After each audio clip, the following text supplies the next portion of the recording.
golem.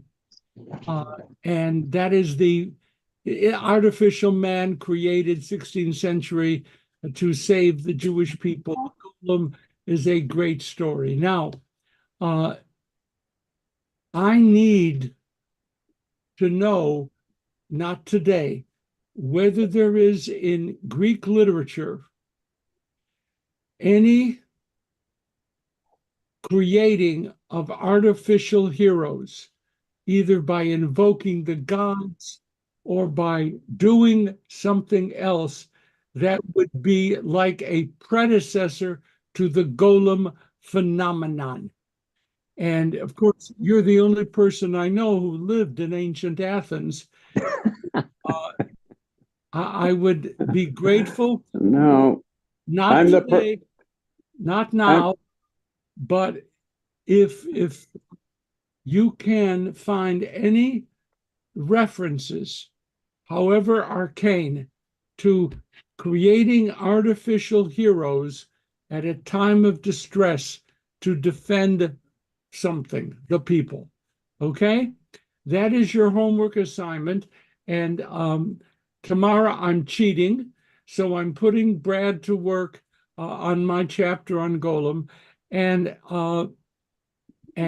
I, please get back to me at your leisure, maybe in a half hour. No, but in the next few days, if you can do that, that would be terrific. Okay, so I didn't ask you, I simply assigned. I feel like a college professor to whom nobody listens. Okay, all right. Hi, Rebecca, Shabbat Shalom. Shabbat Shalom. Merle, hi. Merle, Hi. I see your name every place I go on Facebook with my friends and my people. You are beginning to make me nervous. Don't worry about it. I'm not going to cause any problems. I have no idea, but every time I go, there's Merle. I don't understand. Well, I'm going to have to become invisible soon because we're in the car on the way to a dance recital. So I don't think the people at the dance recital will appreciate Chevra Torah. Well, yes, they would. Barbara, Shabbat Shalom. Shabbat Shalom. How are you, Barbara? Diane, hi. Hi. That was Barbara Dishler and Barbara Levin. Yes. Shabbat Shalom. Hi, Lynn. Still on your beach. There you are. I love your beach. Merle, Mara. Hi, Mara. There you are. Did you dispose of Harv, or is he? No, he will be here shortly. He wouldn't miss it. Okay, Barbara. Enjoy your dance recital, Merle. Okay, Brad, hi, Shabbat Shalom. Cindy, hi, Shabbat Shalom. And Kay and Kevin, good to see you. How's your world, Kevin? How is your world? Oh, it's beautiful. I have to go to a dance party tonight, so no recital. But next week is Yosemite. I'm here today, not next week. So the deal is, if you show up at the dance recital, they'll let you go to Yosemite. Okay, I understand that. Natalie, Shabbat Shalom. Donna, hi, Shabbat Shalom. Hi, Donna. Hi. I'm going to suggest that on Tuesday when we have lunch, just bring a wheelchair in case one of us needs it. Okay, fine. Terrific. Shabbat Shalom. That's good. Marina, hi. How are you? Shabbat Shalom. Shabbat Shalom, Tamara. Shabbat Shalom. Barbara, I said hello to. Natalie, I said hello to. Howard, hi. Shabbat Shalom, Howard. Shabbat Shalom. Shabbat Shalom. Karen, always good to be in touch with you. I hope you are well. Shabbat Shalom. Ray Kasaran, hi, Ray. You're still taller than I expected. Jessica Muniz. Shabbat Shalom. Jessica, can you say a word of introduction about yourself? Of course. Hi, everyone. I'm so excited to be here with you. Shabbat Shalom. I am coming from Santa Monica and have been looking forward to this. All right. Very good. Thank you. Welcome. Helen Smuggling, Shabbat Shalom. How are you, Helen? I'm fine. How are you? Aviva is online now after having listened to my harangue for 30 minutes when I tried to get her to find the document I deleted. And I appreciate the effort. And Risa was there supplying hot tourniquets. Okay. I was the one you were talking to, but I love you. Okay. Love you. Thank you. Thank you. Now, I am being monitored now by the Central Committee of a Wilshire Boulevard Temple. Sounds something like a communist conspiracy. I am to tell you that on January 12th is Shavuot, and therefore there will be no, what? June. I'm sorry? June. I said June, clearly, No. right before I deleted the document. I heard him say June. Yes. Okay, so on June 12th will be Shavuot. For that reason, the Central Committee has decided to cancel current events. So there will be no current events on Shavuot, and the next time we meet will be June 26th. Remember, June 26th, and please know that that's on the calendar, but there is a real question, and I need your responses if you're willing. I don't want to. Where do we object, Rabbi? Excuse me. I don't want to pretend that I don't enjoy the current events, but I have been asked to ask you if you want the current events classes to continue every other week during the summer. Yes. Yes. Yes. Yes. Yes. Good. Yes. I'm going to delete you. Yes. Why? What I would appreciate hearing from you, if it's just yes, CE, current events, send me an email, or no, we need a break. Whatever it is, that's fine, but I need an official count if we are going to sustain this during the summer or not. And that'll be fine. Whatever happens, we're going to start again in the fall. But okay, folks. What is your email, please? Rav Davids, RAVDAVIDS @gmail. And just yes, CE, no thank you, CE, just so that we can get an official count. So there we go with that. Now on Tuesday evening, actually Shavuot begins. We will be observing Yizkor at Wilshire on June 13th. And then June 21st, we have our first outdoor Friday evening services at Ermis. Okay, so it's a shift. We're moving out of Resnick into Ermis for Friday evening services beginning June 21st. Okay, any question about that calendar stuff? It is important, it's just boring. Are you okay? Okay. No. Pardon? I'm not okay.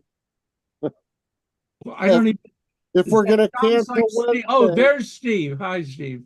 hi, why don't we do Tuesday, Thursday? I mean, to just cancel just when it's only every 2 weeks doesn't seem appropriate to me. Okay, send me an email. Steve, abide by the given court proceedings here. Please send me a note and we'll keep track. And again, I'm saying I'm here, okay? It's not me.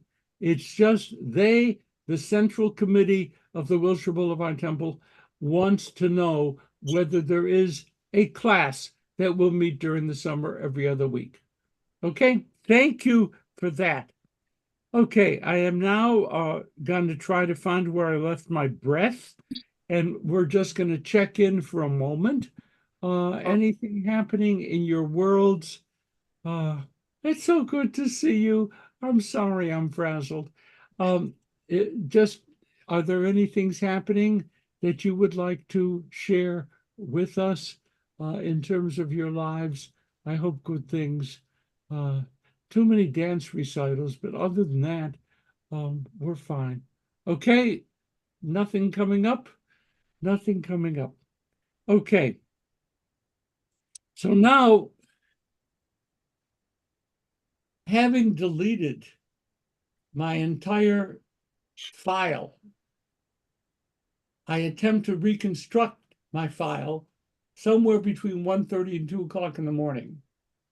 And it's amazing that if you combine old age and absolute exhaustion, it doesn't promote better memory. Okay, so I'm going to do the best I can because I love you. Okay, the book of Numbers. We begin the book of Numbers this time. Numbers. And I thought of numbers, and there's so many numbers bouncing around right now, right? It's the end of the counting of the Omer, right? So Shavuot is coming. So numbers, counting for that. The observance of D-Day, Omaha Beach, the years, I mean, some of the few. I felt so good seeing those 2 or 3 surviving soldiers from D-Day, and they were. It was okay. Like, I mean, the rice, I mean, the Spanish Okay, rice. will someone please mute? I don't It's know. Helen. Okay. So in any event, I was able to see some old men on television who are older than I am and still talking. So it was a very uplifting occasion. I was 4 years old at the time of Omaha Beach, and I did not register to fight then.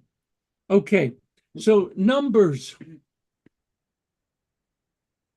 There are lots of numbers. We're in the 4th book of Torah.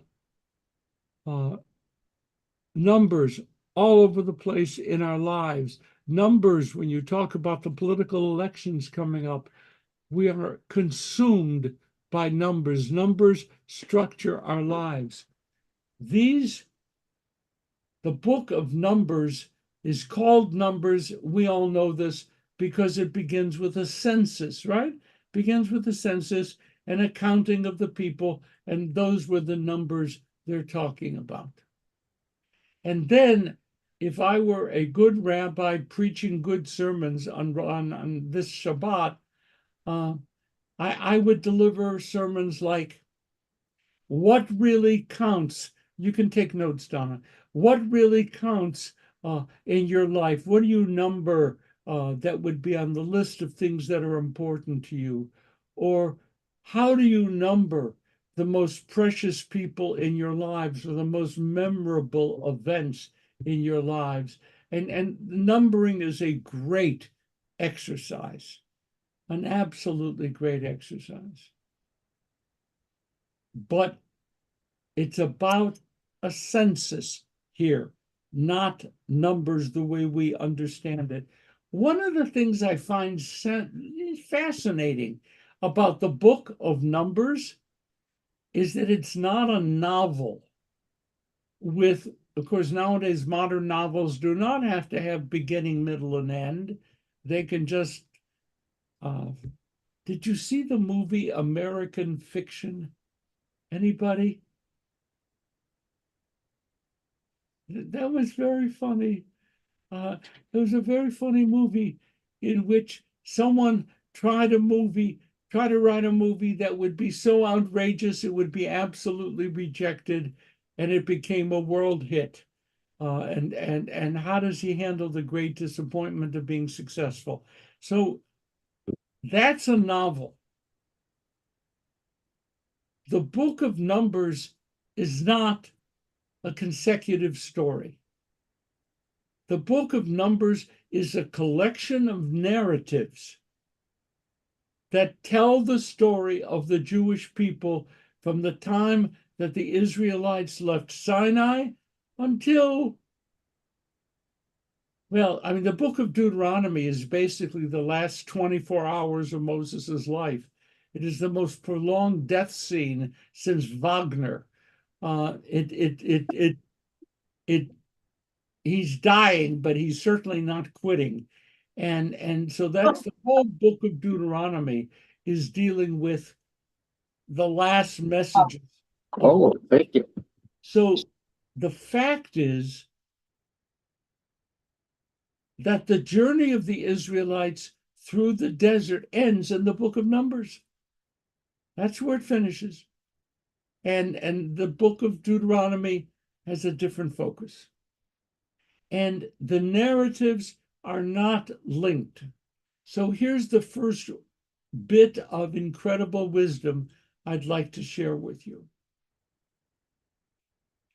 I view, which is pretty useless, I view the book of Numbers as an effort by the scribes to collect the narratives of ancient Jewish history and put them in chronological order so as to create a chronology of the exit of the travel through the desert. It's a very interesting way to look at it. In other words, I am assuming when I read these stories that 2,500, 3,000 years ago, it wasn't one event after the other as described in the book of Numbers, but rather the editors were dealing with an assortment of narratives that existed in the community, rearranged them in a somewhat chronological order so that the book of Numbers tells the story of the wandering, but it does something else.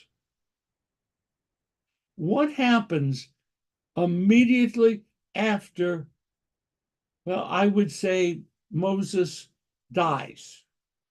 Okay? Moses dies, end of Deuteronomy.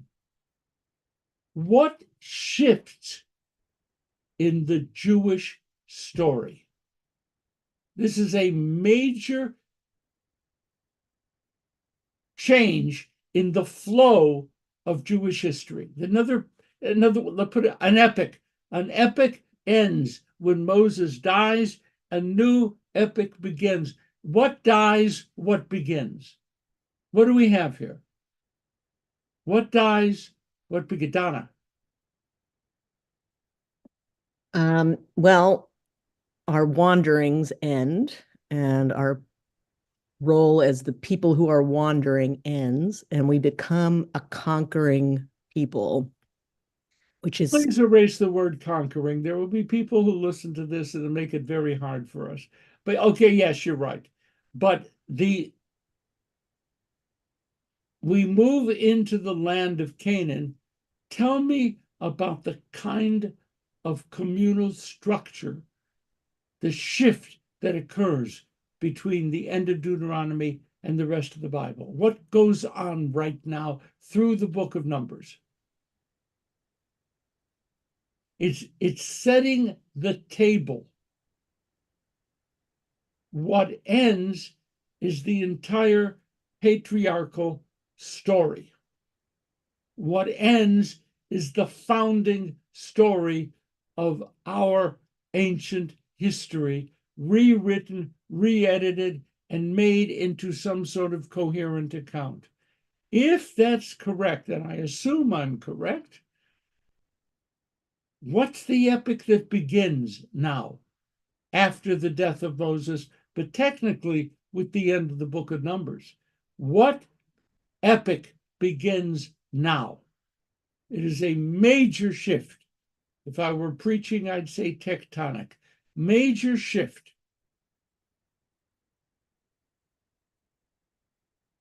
What is the government that takes over following Moses? Donna. The judges come in, and they're kind of like chieftains of tribes and sub-tribes, sort of. And then eventually we get to the point where we get the monarchy, and that's Super, and thank you.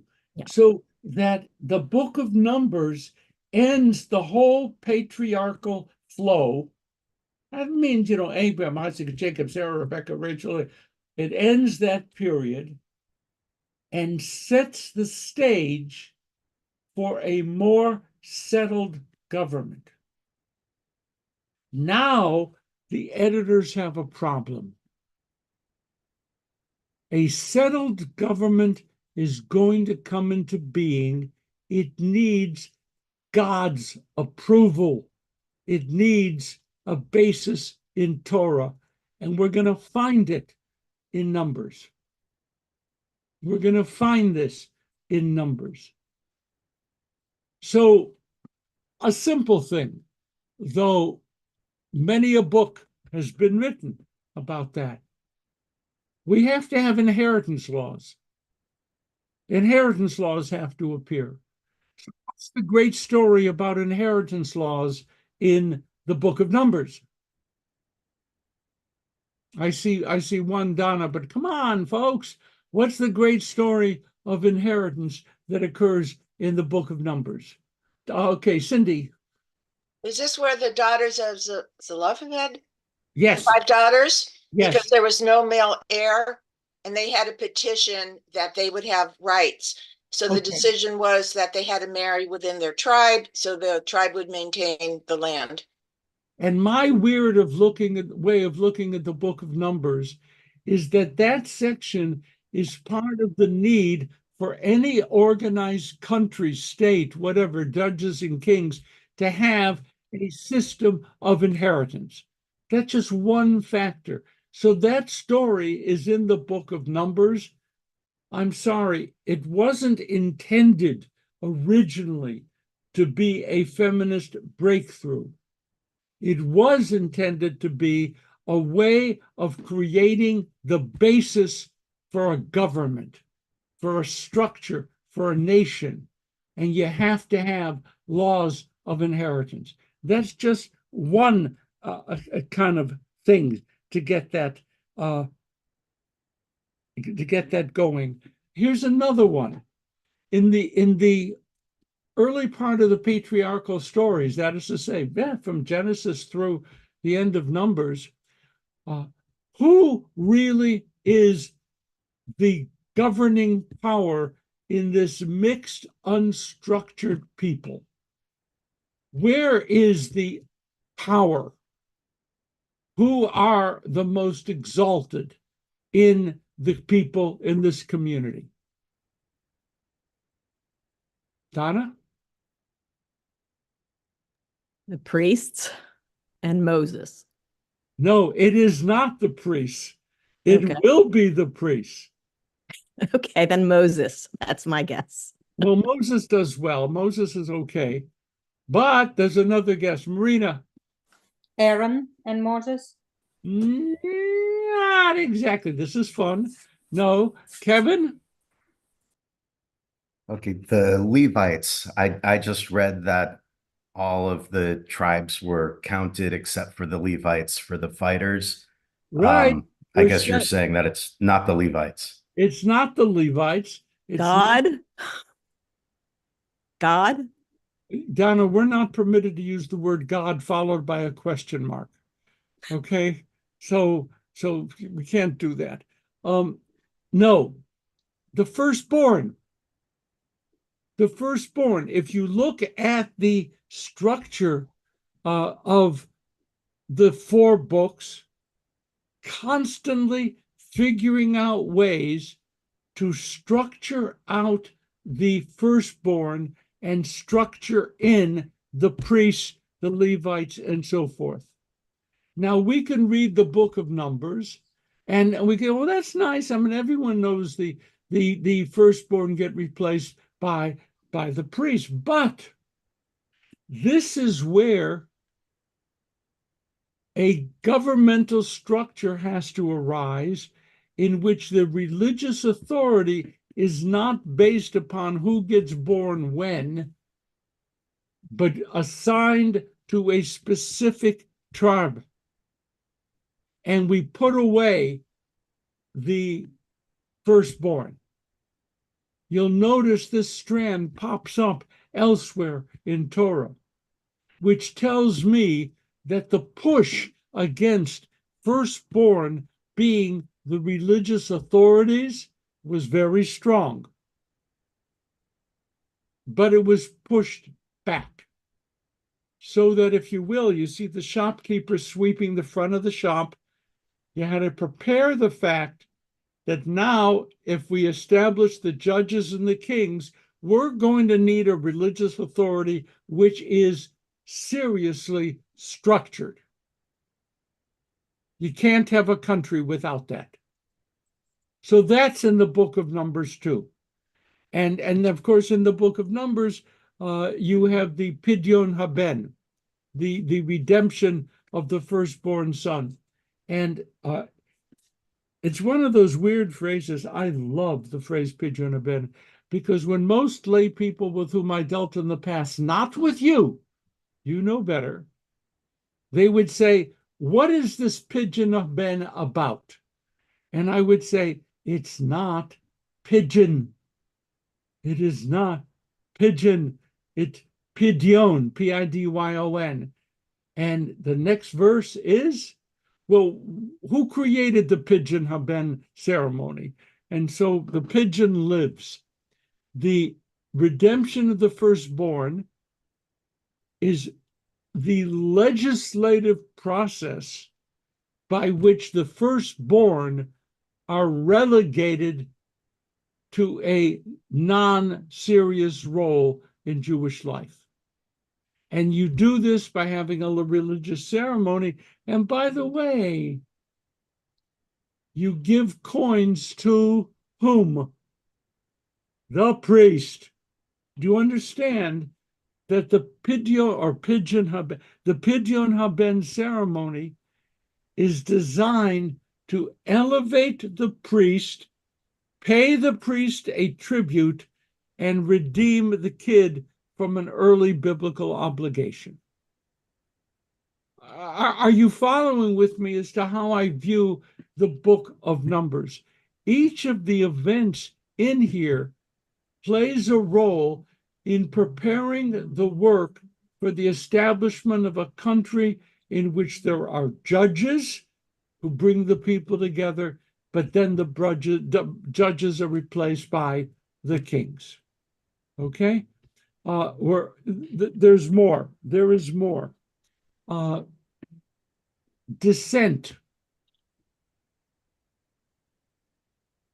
The book of Numbers wants to help get rid of dissent, misusing the name of God,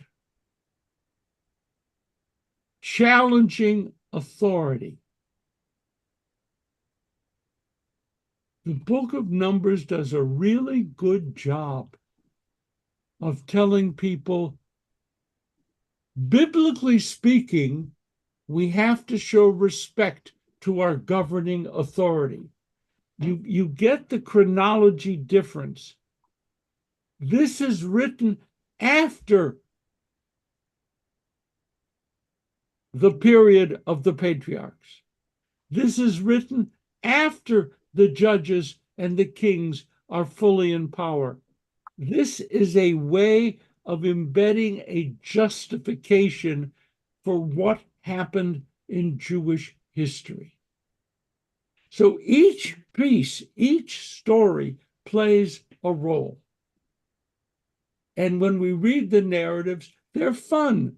My favorite narrative, okay, here's a question to make everyone feel comfortable. Where are the two talking animals in the Torah? Okay, where are the two talking animals in the Torah? Come on, I don't want Donna to do this. Come on, folks. Marina, who are the, who are the talking animals? I know one is the donkey in Balaam's story. Yeah, there is the talking, yeah. Or if we're talking politics, the talking ass. Yes, that was a personal sidebar. The talking donkey in the book of Numbers, and the other talking animal. The other talking animal. Ray. The lion? The serpent. I'm sorry? Genesis. The serpent. The serpent. Yes, the serpent. The serpent, who had an exquisite vocabulary and managed to get himself represented in much of medieval art. So, the serpent did well for himself in this process. No, Steve. he said in the Bible. I was just going to say the serpent. Okay, yep, the serpent. So we get rid of, we have that. Now,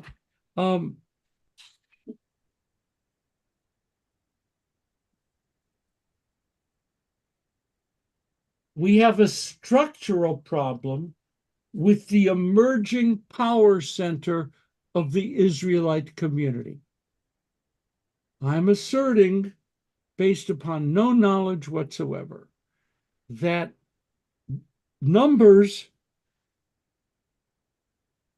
after the fact, sets up the sacred, God-mandated control by the Kohanim, Levites, of the religious life of the Jewish people.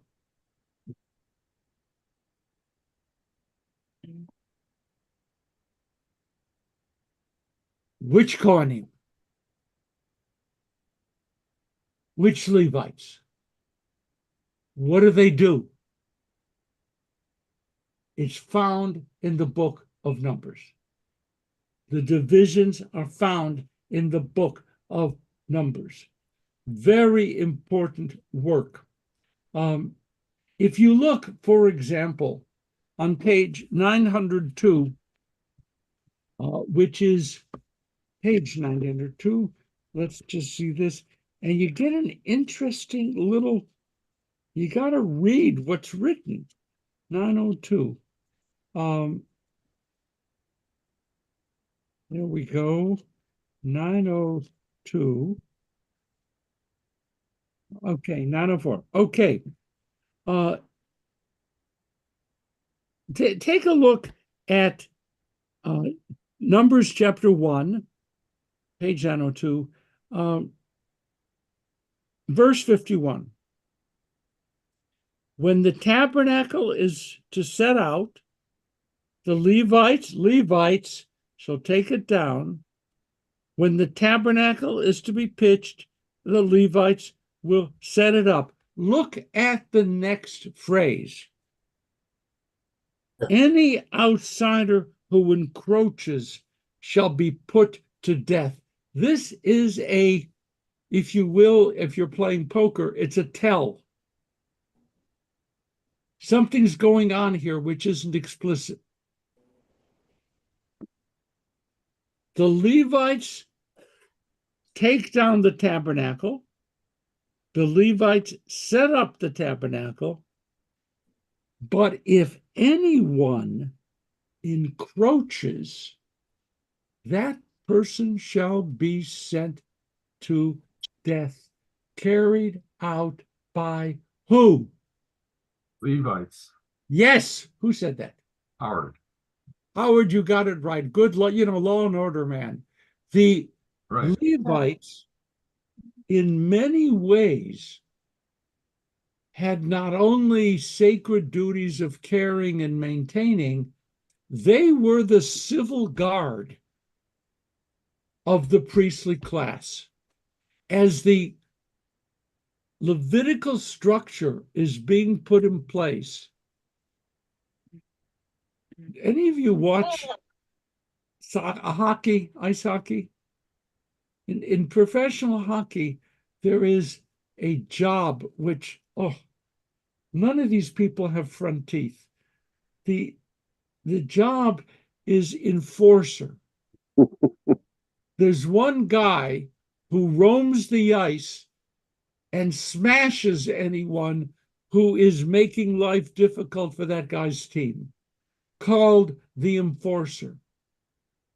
And, they don't last long in the league because every bone in their bodies is broken multiple times. But they are a prideful group. I am an enforcer of a National Hockey League team. I don't know if the Levites didn't have any front teeth, but they were the enforcers. The laws of setting up, taking down, how the things are to be handled are under the control of the Levites. They are, and forgive the term, the civil guard. They are the ones who will make certain that the new order, which, oh, please get the chronology, already exists, but is being read into history in the book of Numbers. They are the enforcers. So when you think about, well, I'm a Kohen. Okay, that's cool. I'm a Levite, and all of our people come from New Jersey, and we speak Italian. We are the tough ones in the group. And to a certain fair extent, it's not an exaggeration, they have this job. There's another comment, which I'm not going to pull up right now, but it talks about one division of the Levites called the Kohathites. And the Kohathites are all responsible for the Kohat. I don't know tomorrow if this is accurate. It just seems to me that the Kohathites are a top level Levitical clan. They have a lot of authority, and they are the chief enforcers. No one is allowed to see the ark taken apart, the tabernacle taken apart. Why? Why is there strict rules about not seeing the ark, the tabernacle, being taken apart for travel in the journey? Why? Howard, are you up? Well, why? I don't know why they're not allowed to see, because they would die if they see it, according to the people who want them not to see it. There was mystery. There was mystery. There was sacred. Yeah, you don't want the hoi polloi to see the tabernacle in pieces. It would destroy the image. And the job of the Levites, make sure that image is protected. I see Steve.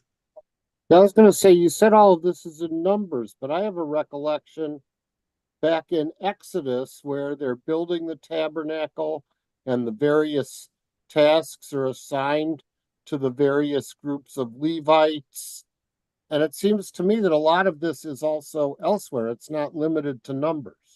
Okay, and what we're really going to be talking about, Steve, is the location of the documents is not an indication as to when they were written and when they came in. You pointed out that all Numbers. I'm sorry? In the beginning, you said all of these responsibilities and differentiations and job assignments were in Numbers, and I'm saying I have a recollection of a lot of this. You're totally being in correct. Exodus. Your recollection. The book of Numbers, a collection of narratives which helps to create a chronology of Jewish religious history, which means it brings stuff forward, right? Okay? But where you find it here and you find it there, Numbers in a very, by the way, readable, lovely set of stories makes it happen. Howard? I don't know if I have this totally right, but my understanding is that all 5 of these books were kind of either edited or written or put in their final form around the time after the return from the from Babylon, and that the Numbers itself primarily reflects the voice of the priests in the priestly class in Jerusalem and the Levites, and that at the same time other parts of the Torah indicate that there were also people who also scholars or priests who wrote other documents, and there are other ancient documents that are identified with the North, where Aaron hardly even maybe doesn't exist, and they're kind of somewhat in conflict with each other, and disagree on things. So there's different versions corresponding to whether it's the southern story or the northern story. And yeah, I am. Numbers is mostly reflecting the position of the priests in Jerusalem. I'm going to say to you, and Tamara's going to correct me, with the return from Babylon, the two stories become melded. The two stories are woven together already. Tamara, do you want to just comment on that? I don't think any longer there are two separate stories, but there is the effort to put them together. Tamara. Yeah, I'm not sure. I see a longer process. Some of it is happening when they come back. Some of it is what they took with them to exile. But we are really in hypothesis with very few established facts about what they had, what they didn't have. But Numbers is less about the priest I put in the chat. It is about the Levites, and the Levites are definitely introduced in a post-exilic period. So, and they are mentioned 64 times and 14 times in the rest of the Torah. So they are very prominent there. And they're prominent in the three other post-exilic books, Ezra, Nehemiah, and Chronicles. So I don't think that comes from Babylon. But are the Levites sort of associated with the Jerusalem priests also? I think there's a tension. They're trying to figure out turfs. They are connected, I suppose, the Levites, and we're going to read it in a week or two. The Levites are to serve the priests, but they're sort of second order cult, but they have more roles, and they're more of the focus, and their position is more the focus in Numbers than in Leviticus. So, for example, I think in Leviticus, Levites are mentioned once or twice. No one knows why it's called Leviticus. It has nothing to do about Levites. Yeah, just think about that. The book of Leviticus, the Levites are mentioned once or twice. Okay. And in Numbers, 64 times. So it seems like quite a jumble. Well, instead of conflict, I think about these as a conversation and negotiation. The Torah is a conversation and negotiation, trying to find ways to bring people with different traditions and weave them into a community in which their distinctions are preserved, yet they act in unity.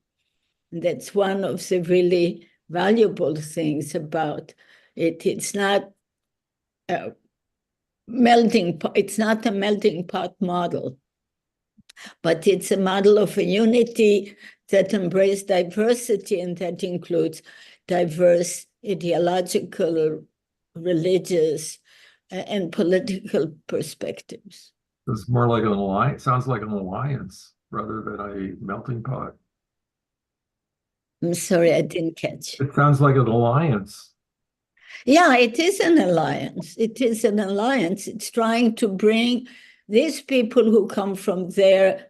You know, we do it today, right? We want the Sephardic tradition. We want Jews of color tradition. We want Ashkenazi Jews to be part of the category. And they were dealing with analogical situation with people coming from different places and traditions and roles and trying to fit them in. And the whole designation of the tribe of Levite as a separate category, that people who don't get land is in numbers, but they have very important religious functions and teaching functions more than any other tribe. And of course, the priests are understood, whether historically they were or not, as subset of the Levites. They're a branch of Levites. That's what I was. Okay, thank you. Wow. Okay. I mean, you know, it's good to have somebody who really knows what they're talking about here. Steve, I'm going to run on Steve and Brad. And Tamara just made the point I was going to make, that in fact, though, the priests were part of the same tribe. Yes, yes. Brad. Well, it seems like the background for this is preparations for war and a census. And now you're saying the foreground is the Levites. And what's the connection between the background and the foreground?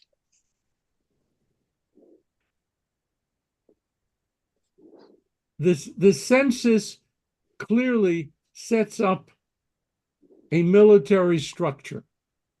It does. And one of the things I had down on the disappeared document was the fact that in the most fundamental way, translators have changed our image of what the Israelites looked like as a product of the census. The Hebrew word aluf, in modern Hebrew, it'll be applied to a general in the army and to other significant people. But there are several words used in describing the byproduct of the census which seem to have been grossly mistranslated. And the numbers we get of the Israelites in the wilderness is woefully exaggerated because of the issues of translation. And I guess I can't go too much further than that, except the same word that could mean 1,000 could mean, in the military sense, a company of 10 or 12 people. And in the translation difficulties, we have an image of millions of Israelites wandering through the desert. And then we say, boy, whoa, what a great miracle. How did that ever happen? Well, it's a miracle, I think, created by translators. But that's my own prejudice. And Tamara, please don't tell your friends that I said that, okay? I mean, Stern and so forth. Okay, so the background, of course, but it's not just, Brad, it's not just getting ready for war. Looking at numbers as a retrospective document, it is a way of validating the governing structure. It is for war, but it is for governing. And the local councils, local communities, how do you do, top to bottom? The census is part of that too. It's not just military preparation. Okay, Mara, and then I'm going to run, please. So I understand the rationale behind the census and everything that you've argued, but it seems to me that the fact that this opens with the census also reminds us that the nation is comprised of individuals, and all those individuals within this corporate entity matter, and how they behave will affect the success or the failure of everything. Okay, Mara, every once in a while, I have this weird desire to get you ordained. It comes and it goes. What you did was drosh. You droshed the situation in a way that is quite mainstream. Yes, yes. So I have down here in my reconstruction, each of us is irreplaceable. Okay, I wrote that down. That's clever. The entire enterprise rests on each of us.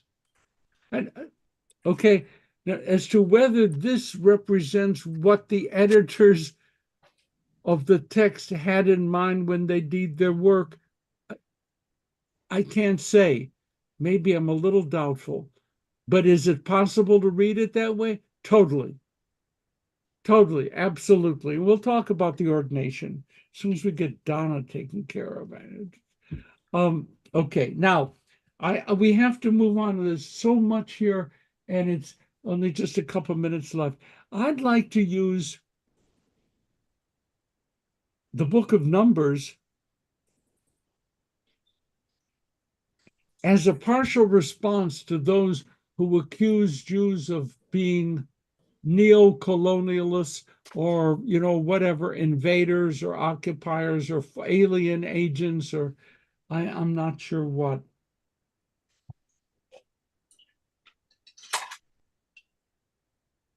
There is a backstory.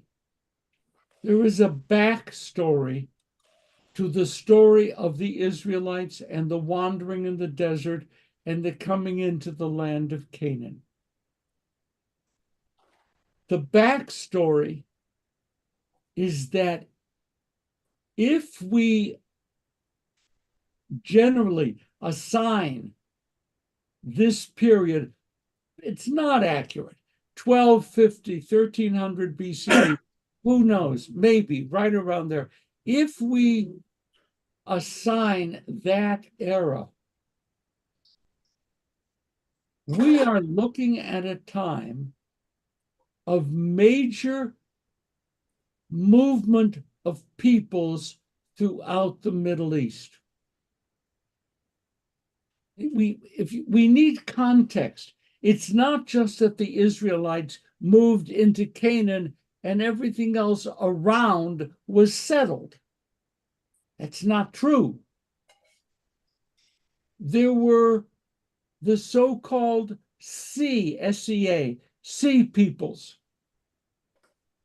that moved into the Mediterranean coastline of what is now what we consider the Middle East. And they began conquering or setting up communities, some of which became quite large and significant and gave a lot of place names to what was happening. They were moving in on the coastline. The Israelites were establishing, if you will, in the center of the country. And how does the Torah refer to the sea peoples?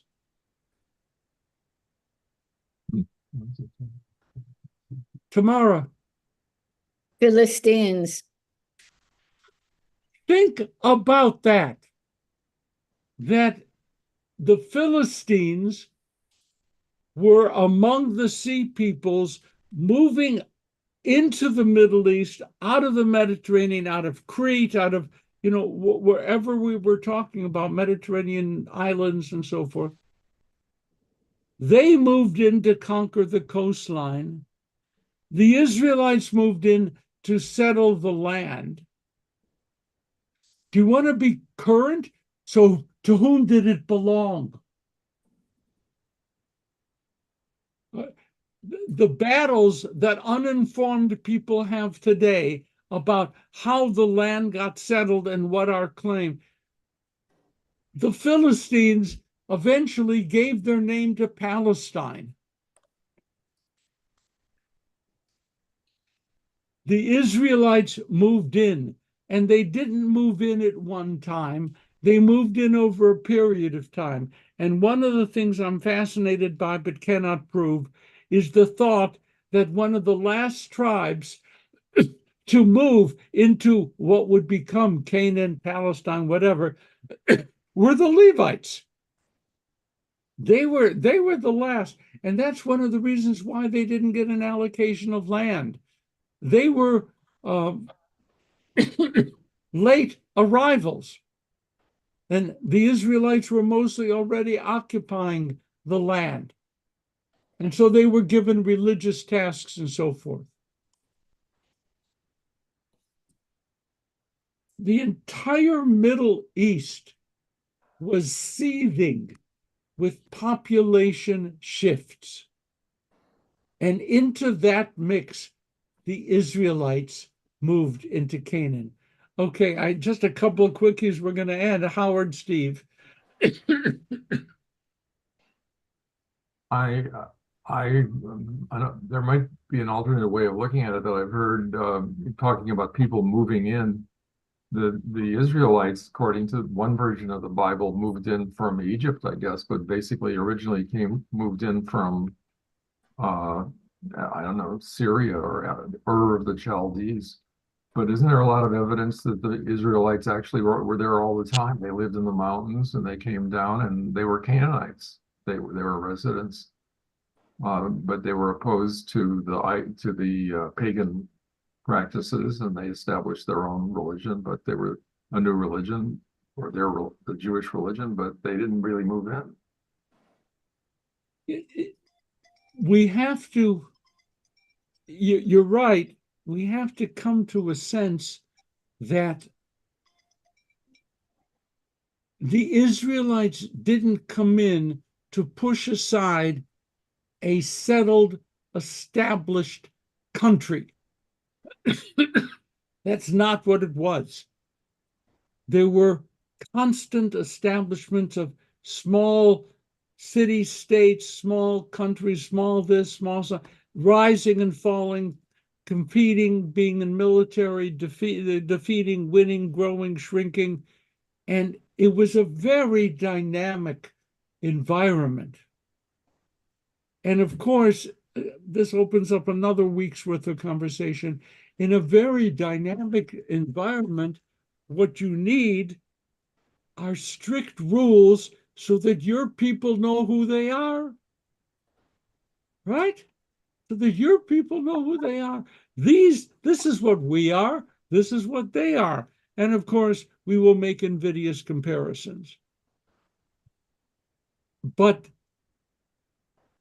to view it this way is almost refreshing, that how the land came to be settled. Steve, last comment, and we have to stop. I was going to say pretty much what Howard said, in that you talked about when the tribes came to enter. I don't think everybody went to Egypt. Everybody didn't go to Babylon. From the time Abraham and his first family got there and had relatives, there were parts of these people in the land at all times. Yeah, that's true. And that's how the settlement of the promised land came to be. And I actually enjoy the thought of viewing it as something dynamic. And the Israelites moving in. Tamara, you get the last word, of course. No, it's not the last word, but is California part of America? Well, now it is. Was it always not? So there's a process of amalgamation now, and there was a process of amalgamation then. And so, as you both said, people came, some were there already, and some kept coming from different places. And it took centuries to cohere, and stories were woven together. Thank you. I just have to do it because it's political in today. When people start saying that the Israelites came in and displaced the native populations, it is a total misreading of the dynamics of the world at that time. That's all I'm really trying to say. It didn't belong to anyone. It was contested. And we established our roots as legitimate as anybody else.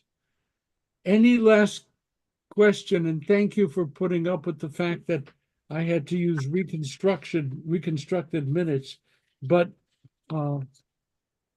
good discussion. Any comments before we go into Kaddish? Brad? Well, I just want to say, did you, oh, I'm sorry?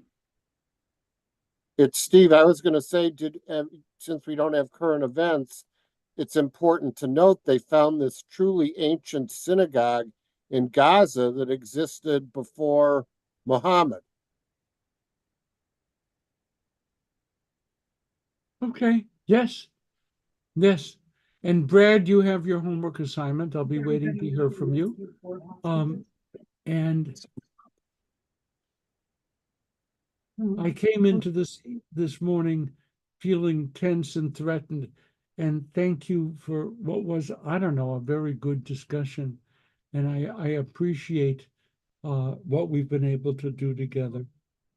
So we're going to shift into Kaddish. Those who have passed away during the past month: Judith Bank, Louis Bloomfield, Jean Gans, Howard Gorin, Harold Lurie, Jerry Malamud, Joy Sheckman Menkoff, Ronald Migdal, Richard Polonsky, Dennis Schwartz, Doris Silver, Arthur Weiner, Harriet Weintraub.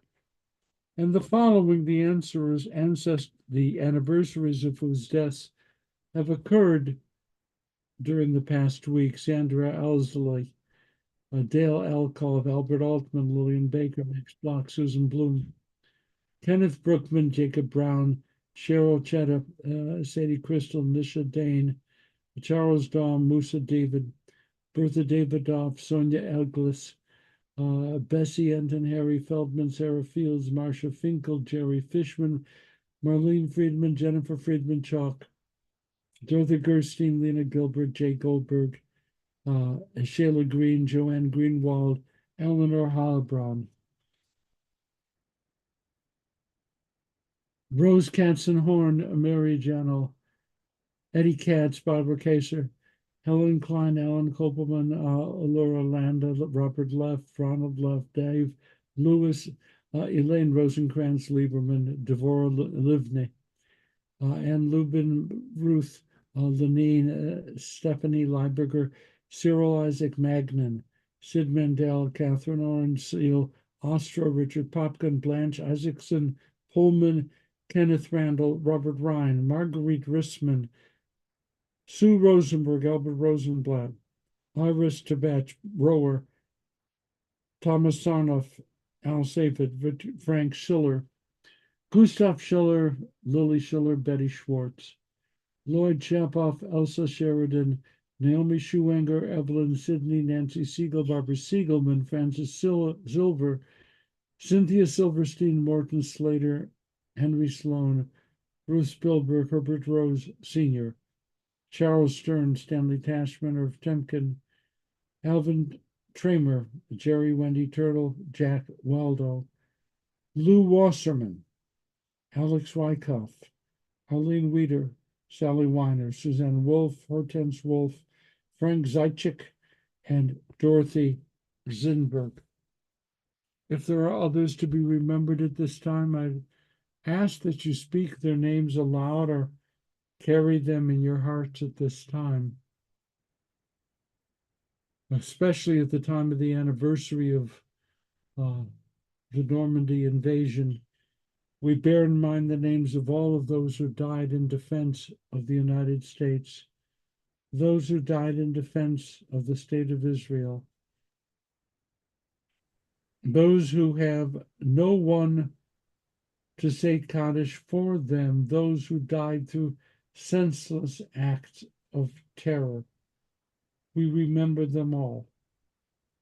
And by the way, while we're talking about numbers today, 4 hostages were found, were discovered, were released today by Israeli soldiers. So that's a number that's a better number. We prepare now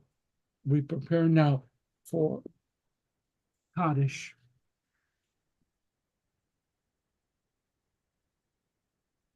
Yitkadal v'yitkadash shemei rabbah bi'alma divrach irutei v'yamlich malchutei b'chayechon of yomichon v'chayedechol beit Yisrael ba'galav izman kari v'imru amen. Eishmei rabbah mavorach li'olam le'me'amaya Yitbarach Yitkavach Yitbar Yitramam Yitnaseh Yitadar Yitalev Yitalal Shemeda Kudusha Leila min kol birchata v'shirata tushbachata nechamata damiran bi'alma v'yivu amen. Yehi shlomo rabba min shemaya v'chayim aleinu v'al kol Yisrael v'yivu amen. Oseh shalom b'momav hu ya'aseh shalom aleinu v'al kol Yisrael v'yivu amen. May God, who makes peace in the high places, make peace in our hearts, make peace in our homes, make peace in the household of Israel, make peace among all the families and nations of earth, and let us say, Amen. Amen. Amen. Thanks so much, folks. Have a beautiful week. Have wonderful dance recitals and hiking in Yellowstone, and just have a beautiful week. Shabbat shalom, everybody. Shabbat shalom. Thank you. Hello. Shalom. Shabbat shalom. Thank you, Rabbi.